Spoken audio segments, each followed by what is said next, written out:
Dhaka Ashulia elevated expressway নির্মাণে ব্যয় বাড়ল প্রায় ৯,৫০০ কোটি টাকা। একনেকে অনুমোদন পেল ৮ প্রকল্প।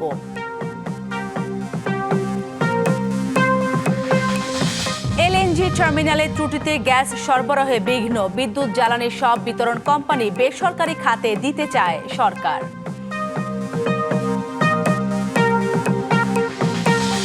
অক্টোবরে স্থানীয় সরকার নির্বাচনে প্রস্তুতি ইসির। ইউপি চেয়ারম্যানের শিক্ষাগত যোগ্যতা কমপক্ষে স্নাতক কেন নয়, হাইকোর্টের রুল।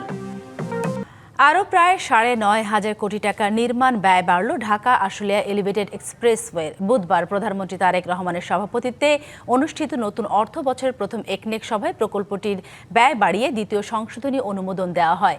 এদিন একনেকে অনুমোদন পাওয়া ৮টি প্রকল্পের মধ্যে 5টি সংশোধিত প্রকল্পেই ব্যয় বেড়েছে ১১,০৮১ কোটি টাকারও বেশি।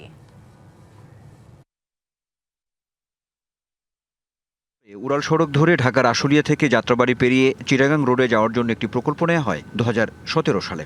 ঢাকা আশুলিয়া এলিভেটেড এক্সপ্রেসওয়ে নামের সে প্রকল্পের প্রাথমিক ব্যয় ছিল ১৬,৯০১ কোটি টাকা। ২০২২ সালে প্রকল্পটি শেষ হওয়ার কথা থাকলেও নির্মাণ কাজ এখনও চলছে। বুধবার সচিবালয়ে প্রধানমন্ত্রীর সভাপতিত্বে অনুষ্ঠিত একনেক সভায় দ্বিতীয় দফায় ৯,৪৯২ কোটি টাকা ব্যয় বৃদ্ধির প্রস্তাব অনুমোদন দেওয়া হয়। এতে করে মূল প্রকল্পটির ব্যয় বাড়ল ৬০%-এরও বেশি। এদিন নতুন ৩টি সহ ৮টি উন্নয়ন প্রকল্প একনেকে উপস্থাপন করা হয়, যার প্রাক্কলিত ব্যয় ১৪,০৪১ কোটি টাকা, যার মধ্যে 5টি সংশোধিত প্রকল্পেই ব্যয় হবে ১১,০৮১ কোটি টাকা। এক্ষেত্রেও একটা বিষয়, একনেক বৈঠক শেষে পরিকল্পনা প্রতিমন্ত্রী জানান, নির্ধারিত সময়ে প্রকল্পের কাজ শেষ করার তাগিদ দিয়েছেন প্রধানমন্ত্রী। এই প্রকল্প বাস্তবায়ন, প্রকল্প গ্রহণ প্রক্রিয়া, প্রকল্পের অর্থায়ন, অর্থ যে ব্যয় হচ্ছে তার যে পুরো প্রক্রিয়া এবং যে সমস্ত খাতে অর্থ ব্যয় হয় সেই অপ্রয়োজনীয় খাতগুলোকে চিহ্নিত করার সবসময় চেষ্টা করেছেন এবং সেই বিষয়গুলো আজকের সভাতেও প্রত্যেকটি প্রকল্পের ক্ষেত্রে নানা ডাইরেক্টিভস আছে, অবজারভেশন আছে, কিন্তু এইসব পর্যবেক্ষণ এবং নির্দেশনা সহই এগুলোকে অনুমোদন করা হয়েছে। সাধারণ নীতিগত সিদ্ধান্তের দিকে যে প্রয়োজনীয়তা সেটা দেখা দিয়েছে এবং সেই অনুযায়ী কিভাবে সেই নীতিগত সিদ্ধান্তগুলো গ্রহণ করা যাবে তার জন্য তিনি নির্দেশনা দিয়েছেন। প্রতিমন্ত্রী জানান, খুলনার রূপসায় একটি সড়ক নির্মাণ প্রকল্পের তদন্ত প্রতিবেদন জেনে ব্যবস্থা নেওয়ার নির্দেশনা দিয়েছেন প্রধানমন্ত্রী। তদন্ত রিপোর্ট আসছে, তদন্ত রিপোর্ট অনুযায়ী ব্যবস্থা নেওয়া হবে। ব্যবস্থা তো তদন্ত রিপোর্ট অনুযায়ী যে ব্যবস্থা নেওয়া হবে সেটা যখন কার্যকর হবে তখন আপনারা জানবেন। তদন্ত রিপোর্টটা জমা হয়েছে এবং সেটা উপস্থাপিত হয়েছে, সেই কথাটা আমি বলেন। আসছে 5 বছরে সরকারের সব উন্নয়ন প্রকল্প বাস্তবায়নের কৌশলপত্র তৈরির কাজ প্রায় চূড়ান্ত হয়েছে। এই 5 বছর মেয়াদী বর্তমান সরকারের যে পরিকল্পনা, সেই পরিকল্পনা অনুযায়ী যে আবার প্রকল্প প্রস্তাব, সেই প্রকল্প প্রস্তাবগুলো এর মধ্যে যুক্ত হবে। এই সব কিছু আসবে রিভাইজড এডিপিতে। ফলে একটা রিভাইজড এডিপি তৈরি করার কাজ, যেটা সাধারণভাবে ডিসেম্বর মাসে শুরু হয় এবং ফেব্রুয়ারি মাসে শেষ হয়, এটা কিছুটা আমরা আগেই শুরু করেছি। সরকারের প্রত্যাশা, কৌশলপত্র বাস্তবায়ন হলে প্রকল্পের অনিয়ম ও বাস্তবায়নের ধীর গতির সংকট দূর হবে। আমরা আশা করি 180 দিনের মধ্যেই এই 4টি বড় কাজ পরিকল্পনা মন্ত্রণালয় সম্পন্ন করতে পারবে। Anwar Hossain, DBC news, Dhaka. LDC উত্তোলনের সময় বাড়িয়ে বাংলাদেশে করা আবেদন আমলে নিয়েছে জাতিসংঘের অর্থনৈতিক ও সামাজিক পরিষদ ইকোসক। বাংলাদেশকে আরও সময় দেওয়ার বিষয়ে জাতিসংঘের সাধারণ পরিষদকে সুপারিশও করেছে সংস্থাটি। বুধবার নিউ ইয়র্কে ইকোসকের এক বৈঠকে বাংলাদেশ ও নেপালের এলডিসি উত্তোলনের সময় বাড়ানোর বিষয়ে জাতিসংঘের সাধারণ পরিষদকে এই সুপারিশ করা হয়। সরকারের অর্থনৈতিক সম্পর্ক বিভাগের পাঠানো এক সংবাদ বিজ্ঞপ্তিতে জানানো হয় এমন তথ্য। এতে বলা হয়, ইকোসকের বৈঠকে বাংলাদেশ ও নেপালে এলডিসি উত্তোলনের সময় আরও 3 বছর পেছানোর যৌক্তিকতা তুলে ধরেন জাতিসংঘে বাংলাদেশের স্থায়ী প্রতিনিধি রাশিদুত সালাউদ্দিন নোমান চৌধুরী। পরে ইকোসকের সদস্য রাষ্ট্রগুলোর সম্মতি মিলল তা চূড়ান্ত সিদ্ধান্তের জন্য জাতিসংঘের সাধারণ পরিষদের সুপারিশ আকারে পাঠানো হয়।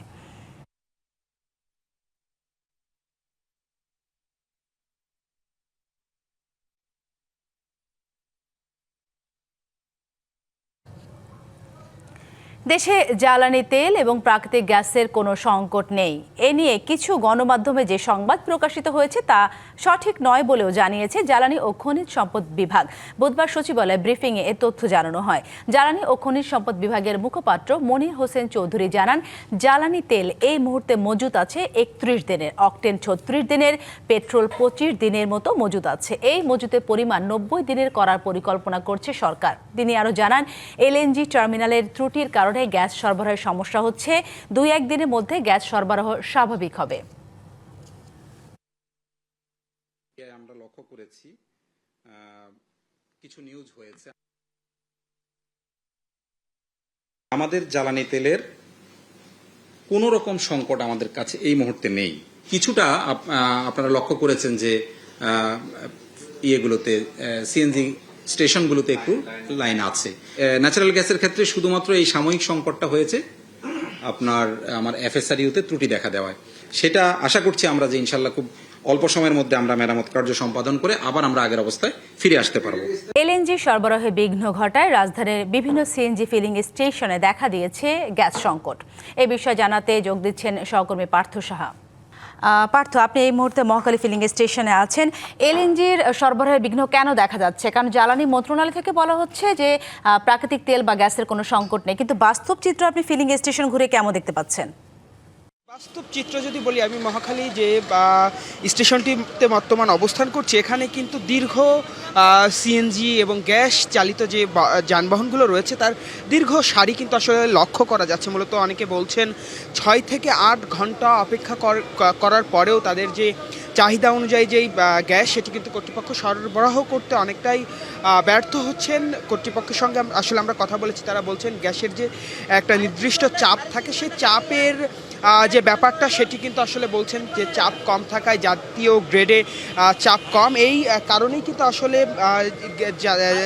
যারা রয়েছেন যানবাহন চালক তাদের চাহিদা অনুযায়ী কিন্তু আসলে গ্যাস সরবরাহ করতে অনেকটাই ব্যর্থ হচ্ছেন। আমরা একজন গাড়ি চালকের সঙ্গে একটু কথা বলবো, কত সময় ধরে এখানে অবস্থান করছেন এবং গ্যাস পাওয়ার বিষয়ে কি বলছেন? অলমোস্ট 4 ঘন্টা অপেক্ষা করছি, 1টা থেকে এখন পর্যন্ত মোট 5টা বাজতেছে, এখনো পর্যন্ত গ্যাস পাচ্ছি না। প্রেশার আছে মাত্র 60-70, এটা দিয়ে কতটুকু গাড়ি আসলে চালানো যাবে? 10-12 কিলো যাবে কিনা সন্দেহ। পাম্প থেকে বের হলে গ্যাস 2 বাড়তিই নেই, তাহলে এভাবে আমরা আরও ভোগান্তির মধ্যে পড়ছি। কিভাবে কি করব সেটা আসলে নিজেরাই একটু এর মধ্যে পড়ছি। ধন্যবাদ। আমরা একজন যানবাহন চালকের সঙ্গে কথা বলছি, এবার আমরা একটু কর্তৃপক্ষের এখানে যিনি রয়েছেন কথা বলবো। আপনাদের এখানে দীর্ঘ লাইন দেখতে পাচ্ছি, গ্যাস সরবরাহ আপনাদের এখানে কেমন দেখছেন? চাপের কম থাকার বিষয়টা যেটা বলা হচ্ছে সেটা আসলে লাইনে গ্যাস না থাকার কারণে প্রেশার কম থাকতেছে, প্রেশার কম না থাকার কারণে এই দীর্ঘ লাইন হচ্ছে, এই হচ্ছে সমস্যা। আপনাদের স্টেশনে গ্যাস পর্যাপ্ত পরিমাণে রয়েছে? ধন্যবাদ। শুনছিলেন আমরা আসলে কথা বলছিলাম যে গাড়ি চালক এবং যারা ফিলিং স্টেশনে যারা রয়েছে, গাড়ি চালক এবং ফিলিং স্টেশনে যারা রয়েছে তাদের সঙ্গে তারা কিন্তু বলছিলেন যে মূলত চাপ কম থাকার কারণে রাজধানীর যে ফিলিং স্টেশনগুলো রয়েছে, গ্যাস স্টেশনগুলো রয়েছে তারা। সাথে এই ছিল মহাখালী থেকে আমার কাছে বর্তমানে সবকিছু। ধন্যবাদ পার্থ আপনাকে। অক্টোবরের প্রথম দফায় স্থানীয় সরকার নির্বাচনে প্রস্তুতি নিচ্ছে নির্বাচন কমিশন। অগস্টে দেওয়া হবে তফসিল।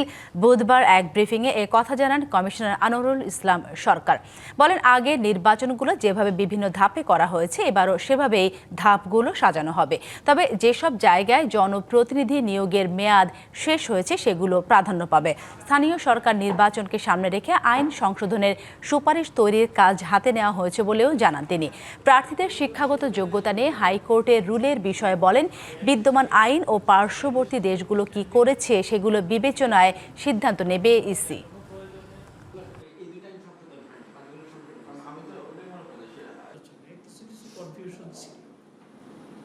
সিদ্ধান্ত বার করার জন্য আমরা স্থানীয় সরকার নির্বাচনগুলো করার প্রস্তুতি নিচ্ছি এবং আমরা প্রস্তুত। আমরা আশা রাখি যে অক্টোবরে হয়তো ফার্স্ট ফেজের নির্বাচন আমরা করতে পারবো। আগস্টের ভিতরে আমরা হয়তো বা শিডিউল ডিক্লেয়ার করার ব্যবস্থা নিতে পারবো। ইউনিয়ন পরিষদ চেয়ারম্যানের প্রার্থী ন্যূনতম শিক্ষাগত যোগ্যতা স্নাতক কেন করা হবে না জানতে চেয়ে রুল জারি করেছে হাইকোর্ট। সেই সঙ্গে শিক্ষাগত যোগ্যতা নির্ধারণে ব্যর্থ ইউনিয়ন পরিষদ আইনের ২৬ ধারা কেন সংবিধানের সাথে সাংঘর্ষিক ঘোষণা করা হবে না রুলে তাও জানতে চাওয়া হয়েছে। সুপ্রিম কোর্টে ২ আইনজীবীর করা রিটের প্রাথমিক শুনানি শেষে বিচারপতি আহমেদ সোহেল ও বিচারপতি ফাতেমা আনোয়ারের বেঞ্চ এই রুল জারি করে। এলজিআরডি সচিব, আইন সচিব ও প্রধান নির্বাচন কমিশনার আগামী ৪ সপ্তাহের মধ্যে এই রুলের জবাব দিতে বলা হয়েছে। দেশের স্বার্থের ভিত্তিতে সকলেই বাংলাদেশের বন্ধু, এর বাইরে কোনো ঠিকানা নেই, কোনো স্বার্থ নেই বলে জানিয়েছেন তথ্যমন্ত্রী জহিরুদ্দিন স্বপন। বুধবার সকালে জগন্নাথ বিশ্ববিদ্যালয় ইউনিভার্সিটি টিচার্স অ্যাসোসিয়েশন অব বাংলাদেশের আয়োজিত শহীদ প্রেসিডেন্ট জিয়াউর রহমান ও বাংলাদেশি জাতীয়তাবাদী শীর্ষক সেমিনারে এসব কথা বলেন তিনি।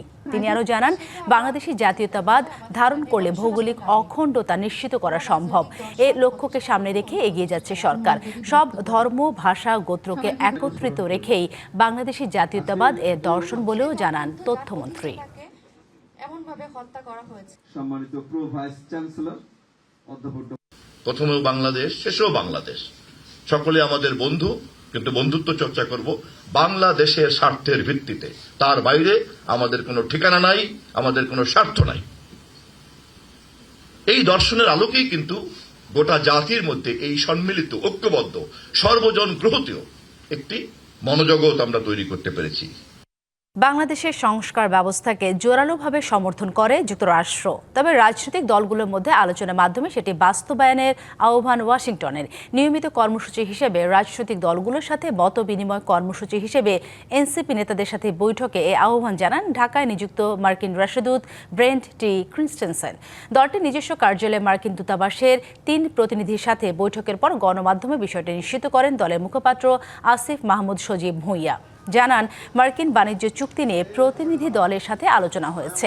এই চুক্তি নিয়ে এনসিপির সাথে মার্কিন দূতাবাসের কারোর সাথে আলোচনা হয়নি বলেও জানান তিনি। ভূ রাজনৈতিক প্রেক্ষাপটে চীন, ভারত ও মার্কিন যুক্তরাষ্ট্রের অবস্থান বাংলাদেশের জন্য গুরুত্বপূর্ণ। সেটি বিবেচনায় দ্বিপাক্ষিক ও বহুপক্ষীয় সম্পর্ক উন্নয়নে আলোচনা হয়েছে বলেও জানান সজীব ভুঁইয়া। জুলাই সনদ বাস্তবায়নে দলের রূপরেখা মার্কিন প্রতিনিধি দলের কাছে উপস্থাপন করে এনসিপি। এ সময় সনদ বাস্তবায়ন ও সংস্কার সমর্থন করলেও রাজনৈতিক সংলাপে গুরুত্ব দেন মার্কিন রাষ্ট্রদূত। তারা এই রিফর্ম ইনিশিয়েটিভটাকে সাপোর্ট করেন। It should be done, but দেশের ইন্টারনালি কিভাবে হবে, কি হবে, পলিটিক্যাল পার্টি তারা এখানে কোনো পক্ষ নিতে আগ্রহী না অ্যাজ ইউজুয়াল। বাট ইউএস সহ বিভিন্ন দেশে বিভিন্ন ধরনের মতদর্শ থাকে, বোঝাপড়া থাকে। তো রিফর্মের ক্ষেত্রে তারা স্ট্রংলি এটাকে সাপোর্ট করেন এবং তারা এটার জন্য সরকার দল জামাতে ইসলামী এবং সবার সাথেই তারা এক ধরনের নেগোসিয়েশন এবং কথাবার্তার মধ্যে আছেন আর কি। চট্টগ্রাম সহ দেশের বিভিন্ন অঞ্চলে বন্যা ও ভূমিধসে ক্ষতিগ্রস্তের সহায়তায় বাংলাদেশ রেড ক্রিসেন্ট সোসাইটিকে $1 লাখ মার্কিন অনুমোদন দিয়েছে চীনের রেড ক্রস সোসাইটি। ঢাকার মগবাজারে বাংলাদেশ রেড ক্রিসেন্ট সোসাইটির কার্যালয়ে এক আয়োজনে এই অনুদানের চেক হস্তান্তর করেন ঢাকায় চীনের রাষ্ট্রদূত ইয়াও ওয়েন। তিনি বলেন, প্রয়োজনে দুর্যোগ ব্যবস্থাপনা বিশেষজ্ঞদের ঢাকায় পাঠাতে প্রস্তুত রয়েছে বেইজিং। এক্ষেত্রে সহযোগিতা জোরদার করা প্রয়োজন। বাংলাদেশের সাম্প্রতিক বৃষ্টিপাতের ফলে ভয়াবহ বন্যা দেখা দিয়েছে। এর ফলে অনেক মানুষের প্রাণহানি ঘটেছে, লাখ লাখ মানুষ পানিবন্দী হয়ে পড়েন, কৃষিজমি ও অবকাঠামোর ব্যাপক ক্ষয়ক্ষতি হয়েছে। এই কঠিন সময়ে বাংলাদেশের মানুষের প্রতি চীনের জনগণ গভীর উদ্বেগ জানায়। বাংলাদেশে যতক্ষণ সহায়তা প্রয়োজন চিন্তা করে যাবে বলে জানান রাষ্ট্রদূত। সরকারের মতো বেসরকারি ব্যবস্থাপনায়ও 24,000 টাকা বিমান ভাড়া কমিয়ে হজ প্যাকেজ ঘোষণা করেছে হাব। এতে সর্বনিম্ন 5,13,545 টাকা আর সর্বোচ্চ 7,91,060 টাকা নির্ধারণ করা হয়েছে। বেসরকারি ব্যবস্থাপনায় প্রতারণা ও জালিয়াতি এড়াতে মধ্যস্বত্বভোগীদের থেকে হজ যাত্রীদের সতর্ক থাকার পরামর্শ দিয়েছে সংগঠনটি। সরকারি ব্যবস্থাপনায় ঘোষণার একদিন পরে বেসরকারি খাতে হজের প্যাকেজ ঘোষণা করেছেন হজ এজেন্সিজ অ্যাসোসিয়েশন অব বাংলাদেশ বা হাব। বুধবার সকালে রাজধানী নয়াপল্টনে 2027 সালে বেসরকারি ব্যবস্থাপনায় হজের খরচ কেমন হবে তা জানানো হয়। গত বছরের চেয়ে 37,000 টাকা কমিয়ে 5,13,545 টাকা আর সর্বোচ্চ 7,91,060 টাকা এবং সাশ্রয়ী প্যাকেজ 5,13,000 টাকা ধরে 3টি প্যাকেজ ঘোষণা করা হয়। হজ যাত্রীদের জন্য 3টি প্যাকেজ করা হয়েছে। প্যাকেজ সমূহ 1 নম্বর প্যাকেজ হচ্ছে 7,91,060 টাকা। হজ প্যাকেজ 2 নম্বর যেটা সাধারণ, সর্বমোট মূল্য হচ্ছে 5,95,580 টাকা 28 পয়সা।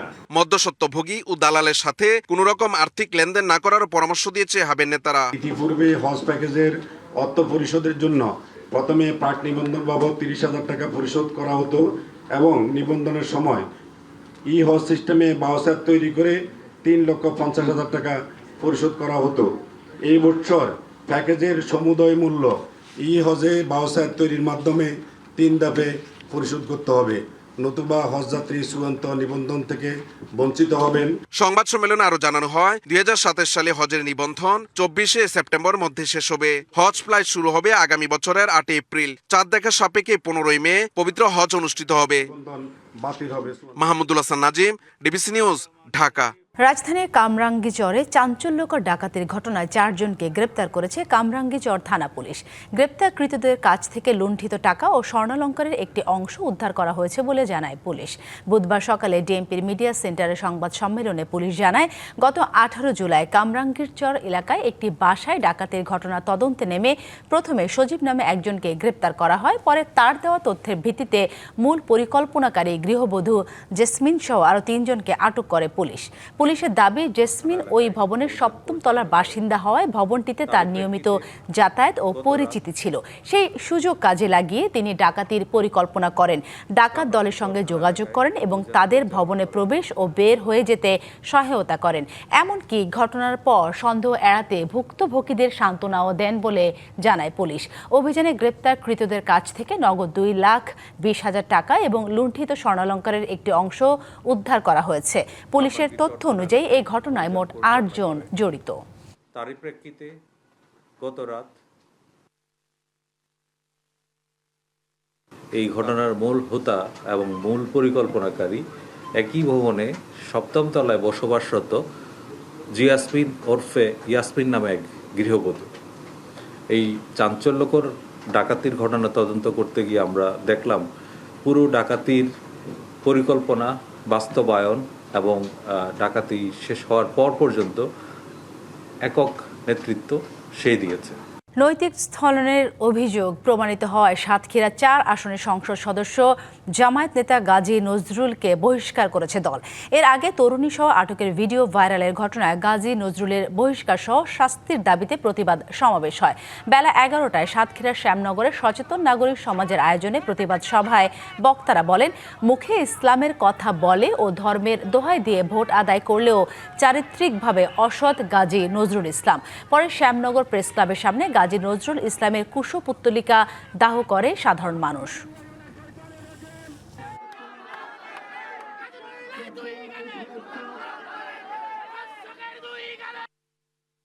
বাপেরও ছাড়ে না, যার ফলশ্রুতিতে মগবাজারে হোটেলে নারী সহ এই কলঙ্কিত গাজী নজরুল ইসলাম ধরা খেয়েছে।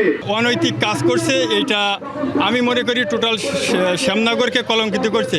সে একটা 17 বছর মেয়ে সামলাতে পারে না, আমাদের কিভাবে সে সামলাবে? এই জনগণকে আমরা তার পদত্যাগ চাই। এর পদকে শূন্য করে এই আসনে আবার পুনরায় নির্বাচন চাচ্ছি।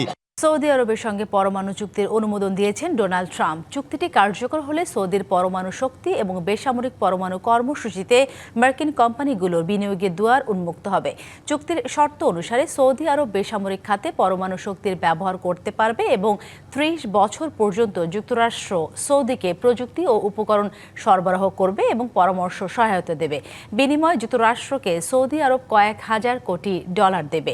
আগামী কয়েকদিনের মধ্যে চুক্তির খসড়া যুক্তরাষ্ট্রের পার্লামেন্ট কংগ্রেসে উত্থাপন করা হবে। পরে কংগ্রেসের 2 কক্ষ হাউস অব রিপ্রেজেন্টেটিভস এবং সিনেটে পাশ হলে সেটি কার্যকর করা হবে। ডিবিসি সংবাদে এই ছিল এখনকার মতো। ডিবিসি নিউজের সংবাদগুলো পড়তে ভিজিট করুন dbcnews.tv আর ভিজিট করুন ডিবিসির ফেসবুক পেজ এবং ইউটিউব চ্যানেল ডিবিসির সঙ্গে থাকুন।